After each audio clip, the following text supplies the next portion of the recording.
bismillahi irrahmani irrahim 14 février bisub sant sunu boroom ngir feeñ gi ci sunu jàmbaar ji feeñ sëriñ Mbàkke Abdullahi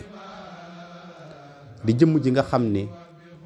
moo nu andil leerub dëgg ak njub ga nga xam ni moom la rasulullahi sallallahu taala alayhi wa sallama doon sëmbërtal ci xoli saxaaba yi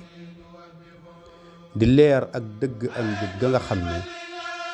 moom la sëriñ Tuubaa xaadimu rasuul doon yeesalaat ci ruuxi murit saadix yi leer googee moom lañu sëriñ Mbàkke Abdullahi andil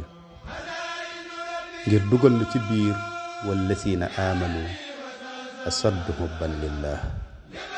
kon ku tedd kooki moom la ñuy santale sunu boroom ci bisam boobi muy 14 février ñu gën koo xam ci fukki fan ak ñeent ci weeru février